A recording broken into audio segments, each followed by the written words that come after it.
Have you ever wondered what happens when someone starts to see beyond the obvious? When suddenly, the world that everyone accepts as real begins to seem like a carefully rehearsed play. It's as if something inside you breaks. An invisible sound, a silent snap, and in an instant, the spell is broken. What once seemed normal reveals its cracks. The everyday, so predictable, begins to seem artificial. People continue acting, speaking, dreaming, but something in them seems missing, as if an essential part were asleep. Carl Jung said that the greatest tragedy of man is to live without realizing his own unconsciousness, and that's exactly what happens when you awaken. You begin to see what lies behind appearances. Words take on a different weight. Gestures hide intentions. A smile reveals fear. It's as if the curtain of reality has been pulled back, and behind it lies something no one wants to face, the emptiness that sustains all illusions. But seeing too much comes at a price, because suddenly you no longer belong to the same world. You try to talk, but you feel that no one really listens. You try to fit in, but fitting in becomes violence. Lucidity is a kind of exile. Whoever awakens breaks the spell, but also loses the comfort of dreaming together. And yet there's something beautiful in that, because the spell was a prison, and even if freedom hurts, it's real. When you start to see beyond the obvious, the world doesn't change. You change, and somehow, everything starts to make sense in a new, silent and real way. If this message resonates with you, check if you are already subscribed to the channel. Here we talk about what the world prefers to ignore. Comment, "I broke the spell," so I know that you also see what's behind the appearances. And leave a like so that this reflection can reach others who are awakening. The world we live in is an enchantment, not a spell cast by magic hands, but by human minds. It's the spell of habit, of repetition, of collective belief in what is normal. From an early age, we are taught to accept certain truths as absolute. What is right, what is success, what is love, what is happiness. We repeat what we hear without realizing that we are merely keeping alive a collective dream, a carefully constructed social hypnosis to keep everything functioning. Jung said that people don't realize they are governed by ideas that aren't their own. And that's exactly what keeps the spell alive. The invisible conformism, the comfortable illusion that everything makes sense because everyone believes it. Cities, routines, goals, everything repeats itself like a modern liturgy. Most people live within this programming, believing that thinking for oneself is dangerous, that questioning is ungrateful. But there are times when something inside us begins to crack. A subtle unease, a feeling that the world isn't as solid as it seems. It's the beginning of the spell breaking, the instant when consciousness begins to see behind and the form.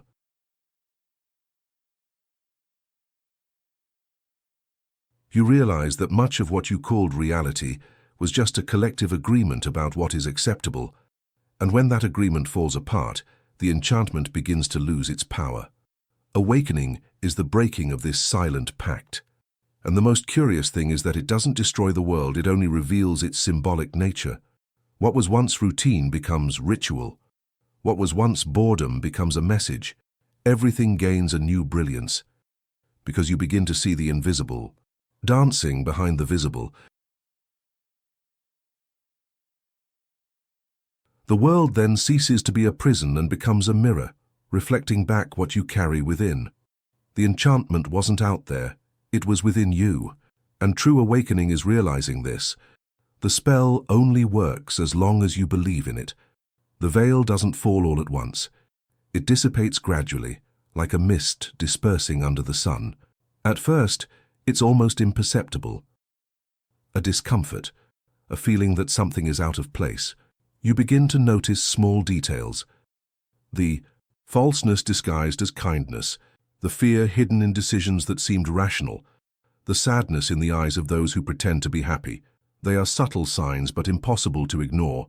The world remains the same, but your perspective changes. And suddenly everything that was familiar becomes strange. Carl Jung said that What we need most is always where we least want to look, and when the veil begins to fall, it reveals exactly that, what was hidden beneath comfort. You begin to see that most of reality is sustained by narratives. Stories that people tell themselves to avoid facing the void. Morality, routine, goals, traditions, everything seems to lose some of the solidity it once had. It's like waking up in the middle of a collective dream and realizing that no one around wants to open their eyes. There's a silent fear that accompanies this process, because seeing what lies behind is also losing your footing. Everything that kept you safe dissolves. The old explanations no longer work, and you're forced to walk in the dark. It's the beginning of true awareness, and it's rarely sweet. But as the veil lifts, something within you begins to breathe. You feel the freedom of someone who no longer needs to pretend. The pain of lucidity is compensated by a quiet peace. The peace of someone who prefers the truth, even if it hurts, to the comforting lie. The world may continue sleeping, but you no longer fit into the dream. And it is in that instant, between fear and relief, that the awakening truly begins. Because the veil doesn't fall on the world, it falls on you, and what remains is a naked, raw, and extraordinarily vivid reality. Clarity doesn't arrive like soft light. It hurts the eyes. After the veil falls, you begin to see what you previously preferred to ignore, and this comes at a cost. Suddenly, what once seemed like harmony reveals hidden tensions. What was called love shows traces of possessiveness.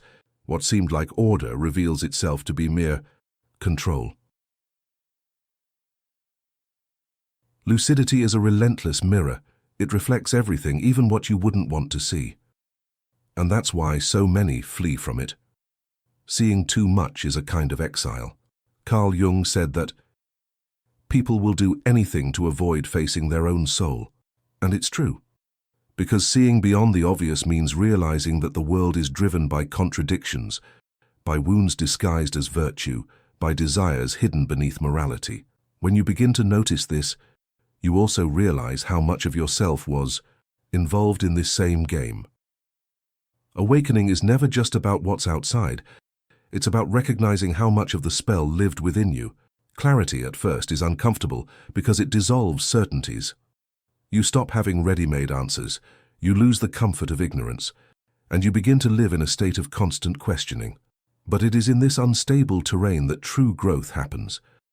The mind wants to protect itself, wants to return to the old illusion, but the soul no longer accepts setbacks.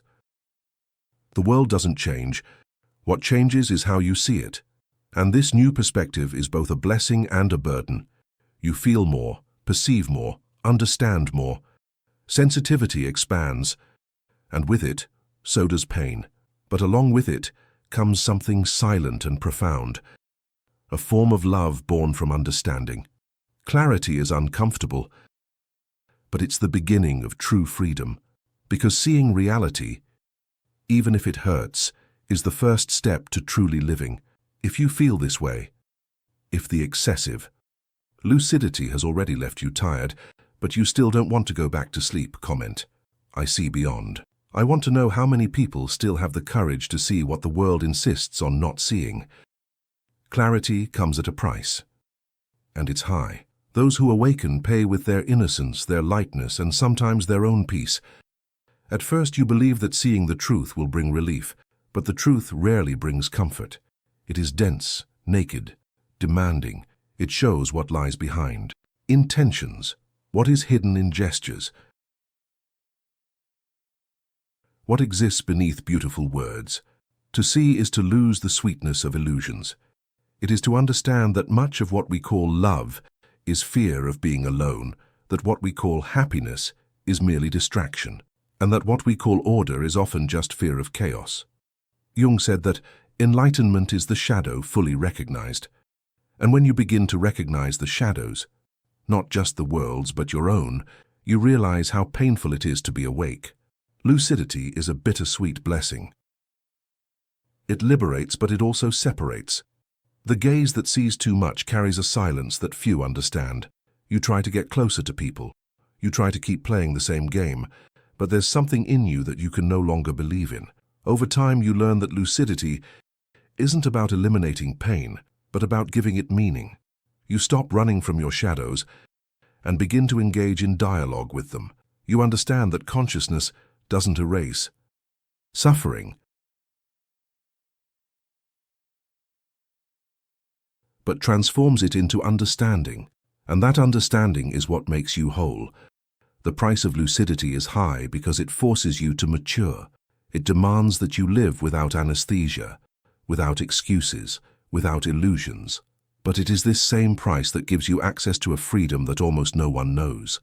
The freedom of not having to lie, of not having to deceive yourself, of being able to be real, even if that isolates you. And when you accept paying that price, something changes.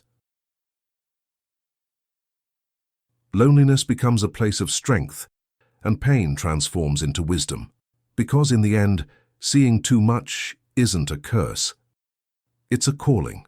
Those who sleep live within a carefully constructed illusion. They believe they are choosing, but they are merely repeating. They wake up, work, consume, desire, distract themselves, all within a pattern that no one questions, but everyone follows. It is the spell of normality, the social trance that transforms life into routine and the self into a character. And the most impressive thing is that no one needs to force this sleep. It is too comfortable to be abandoned. Carl Jung said that people prefer to believe they are good rather than become aware of who they really are. And it is precisely this belief that keeps the world asleep. Human beings fear awareness because it destroys the masks. It is easier to believe that everything is under control, that there is a defined purpose, that the system is just, and that emotions are weaknesses to be repressed. Sleep offers peace, a false but seductive peace. Those who are awake see the illusion but also understand why it exists. Collective sleep is not just ignorance, it's defense. The human mind needs to believe in something to endure the chaos of existence. And in a way, this shared dream is a form of emotional survival. The problem is that, by clinging too much to the dream, people forget to live. The awakened one observes everything with compassion. He does not try to awaken others by force, because he knows that no one awakens before their time. Awakening is not an act of will, it is an inner calling, and it comes when the soul is ready. Until then, sleep is necessary. But even understanding this, it's impossible not to feel a certain sadness, because the awakened one sees the potential that lies dormant in every face, in every gaze. He knows there's a hidden brilliance beneath the layers of conformity, and that brilliance one day, inevitably, will awaken, because no spell is eternal. The freedom of those who awaken is silent. There are no fireworks, no applause, no promises of paradise. There is only the fresh air you breathe when the spell is broken. To awaken is to realize that the world was never what they said it was, that a good part of the sacred truths were just comforting stories told to alleviate fear. It is to discover that life is not a straight line, but an infinite circle of experiences, and that meaning is not found outside, but in how you live what is inside. Carl Jung said that the unlived life is a disease of the soul. When you awaken, you realize how much of yourself was asleep, how much time you spent trying to please, fulfill roles, fit into narratives that weren't yours. And when that awareness arrives, what arises is not anger but relief. Because freedom begins precisely when you stop trying to be who the world wants you to be. But being free is also lonely. The awakened one carries the weight of seeing what others don't see and feeling what others avoid. They learn to walk without maps, trusting an inner compass that no one else understands. Sometimes this freedom seems like a burden, other times a miracle. It is the freedom of not needing certainties, of being able to exist between yes and no, between reality and mystery. The freedom of the awakened is dangerous because it is contagious. When you live authentically, the simple fact of existing disturbs those who are still asleep, and that's when you understand the true power of the awakened. They don't need to convince anyone. Their presence is already a seed of transformation. Waking up is breaking the spell, but it's also taking the risk of never being able to sleep again. And yet, you choose to stay awake. Because even with the weight of lucidity, there's something inside you that knows. Freedom, once felt, can never be forgotten. If you understand this, if you also feel the impact of seeing what the world ignores, comment, "I broke the spell. I want to know who else chose to live awake." After waking up, the real work begins, integrating what has been seen. Clarity by itself is not enough. Seeing the world clearly is only half the battle. The other half is learning to live with that clarity without becoming cynical, without withdrawing from life. Because at some point, the awakened one realizes that awakening is not escape. It is return. Returning to the world with a different perspective, with a different heart, with a different presence. Carl Jung said that no one becomes enlightened merely by imagining light, but by making the darkness conscious. Integration is this, transforming knowledge into experience, understanding into compassion. It is not enough to perceive illusions. One must dance with them without being swallowed up. True consciousness does not reject the world, it understands it. It sees the lie, but understands the fear that created it. It sees the pain, but recognizes the lesson it carries. The danger of partial awakening is getting lost in the arrogance of lucidity, believing that knowing is already being. But the mature awakener learns that wisdom is not about shouting truths, it's about silencing the ego. He understands that the other, even asleep, is just another expression of the same collective unconscious that also inhabits him. So instead of pointing fingers, he welcomes them. To integrate is to allow the world to continue being what it is, without losing one's own awareness. It is to walk amidst the noise and still hear the silence. It is to live among masks and yet remain authentic. It is not to demand that others awaken, but to be the reflection that gently invites them to remember who they are. And when this integration happens, vision ceases to be a burden and becomes service. You don't awaken to distance yourself. You awaken to participate, but in a different way, a lighter, more attentive, more genuine way. The path of integration is the path of humanity rediscovered. It is the moment when the awakened one returns to the world, not to get lost in it, but to illuminate it from within. Over time, those who see beyond discover a new form of peace. Not the superficial peace of those who flee from conflict, but the silent serenity of those who have understood that everything is part of the process. After so many ruptures, questions, and falls, a gentler perspective emerges. The awakened one no longer feels the need to prove anything or convince anyone. They learn to respect the rhythm of the world, the sleep of those who are still asleep, the chaos of those who are awakening, the silence of those who have already understood. This serenity does not come from giving up, but from acceptance. Carl Jung said that life is a process of becoming conscious. And when that consciousness matures, it transforms into compassion.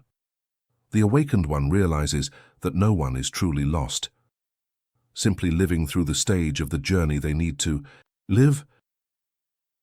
They no longer judge, only observe. And in this loving observation, the heart aligns with something greater, something that needs no name. The serenity of those who see is born from detachment. You stop fighting against what is. You stop trying to correct the world and begin to understand it. Dualities dissolve. Right and wrong, light and shadow, good and evil. Everything reveals itself as part of the same process of maturing consciousness. It's as if, finally, you could breathe within the paradox without needing to resolve it. There is a profound beauty in this state. You begin to find meaning in the little things, in the passing wind, in a stranger's gaze, in the silence between two words. Life, which once seemed like a battlefield, becomes a field of learning, and every experience, even the painful ones, is received as part of the journey. Serenity is not the absence of emotion. It is complete presence. It is when chaos ceases to disturb you, because you realize that there has always been an unchanging point within you. The center that observes everything without getting lost, and in that center, finally, there is rest.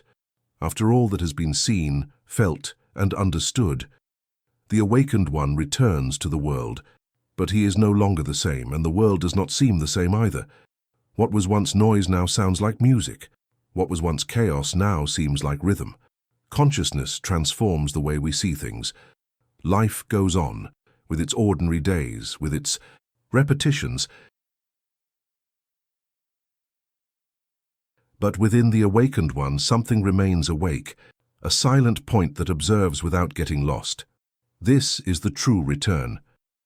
To live awake among those who still dream, without needing to forcibly awaken them, simply illuminating the path with one's own presence. Carl Jung said that life is the constant encounter between two streams, what we are and what we can still become.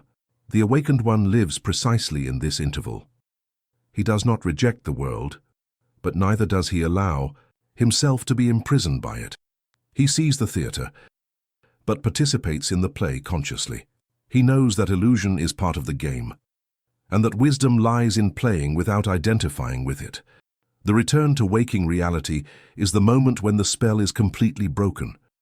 You realize there is nothing left to prove, nothing to hide, nothing to conquer. Truth is not a distant revelation. It is a state of presence. Living becomes meditation. Every look, every gesture, every breath is a silent reminder that awareness is the only true freedom. And then the final serenity emerges, the acceptance of the mystery. You understand that seeing beyond doesn't make you better, only more responsible. That breaking the spell isn't about turning away from life, but living it authentically. That lucidity isn't the end of the road, but the beginning of a new way of existing. If you've made it this far, it's because something within you has awakened as well. Subscribe to the channel. This space is made for those who see beyond appearances. Comment, I awoke from the spell, so I know you stayed until the end. Leave a like. This helps to spread this awareness. And watch the next video. That is appearing on the screen. Because the awakening doesn't end, it only changes form.